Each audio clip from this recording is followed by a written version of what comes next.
I am going to discuss on the introduction of Criminal Procedure Code 1973.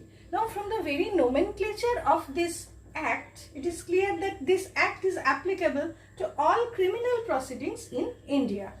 The offences and the crimes will be covered by this code, or rather the procedural aspect of the offences and the crimes will be covered by this code. Now, before going through the act, we must know certain points regarding Criminal Procedure Code. The Criminal Procedure Code covers with investigation of offences, right? Investigation. This investigation is generally to be done by the police authority or the police machinery. Investigation of offences. The next one is the apprehension of suspects. Unless and until the person is proved with his guilt, we cannot generally use the term accused, right? So we called him as suspect. So apprehension of suspect. The next one is the collection of evidences. This is a very important part so far as the CRPC is concerned. Collection of evidences. Generally, the police authority at the time of investigation, they used to collect evidences. But sometimes the duty is cast upon the expert also to collect the evidences, because after the passing of the Information Technology Act, the Evidence Act has drastically been changed, right? And the fourth point is determination of guilt. Determination of guilt. Now, determination of guilt of whom? Determination of guilt of the suspect, right? Now, this guilt of the suspect or the accused must be determined. Otherwise, the court cannot pass any right or proper judgment. And the fifth one is the determination of punishment. Determination of punishment.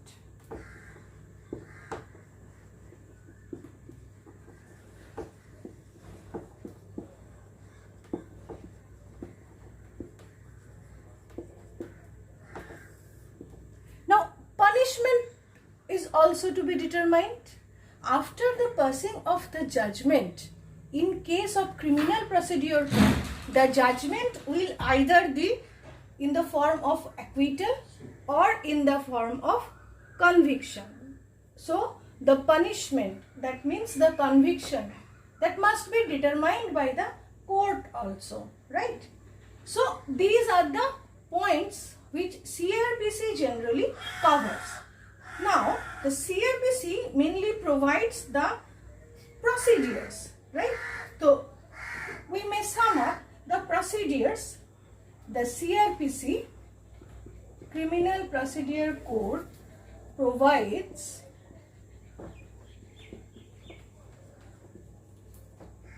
the following procedures.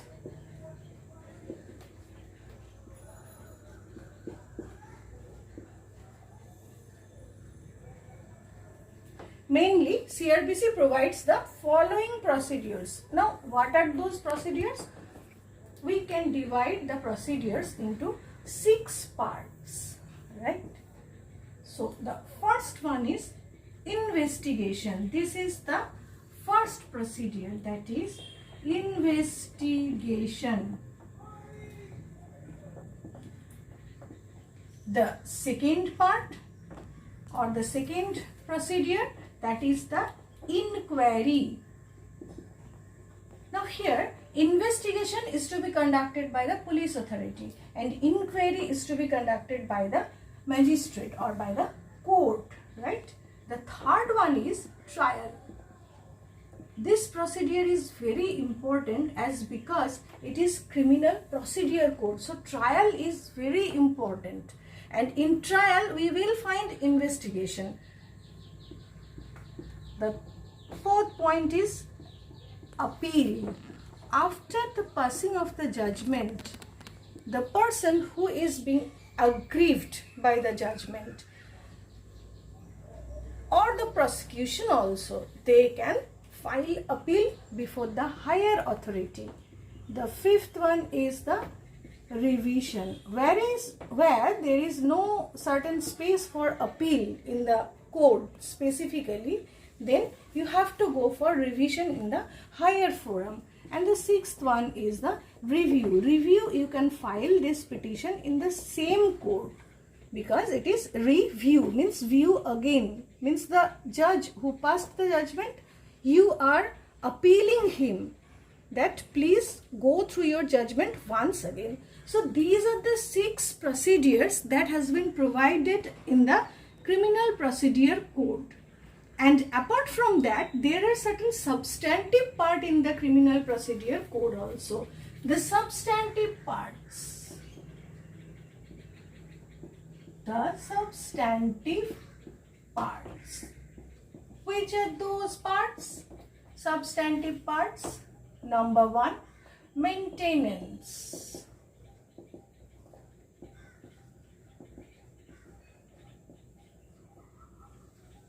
Second one is bail. Next, limitations.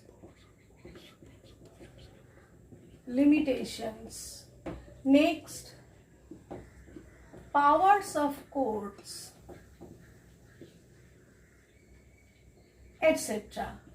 These are generally the substantive parts which are being covered by the Criminal Procedure Code. So this is an overall idea or basic introduction regarding Criminal Procedure Code. Thank you friend, and watch my next video for the sessions trial.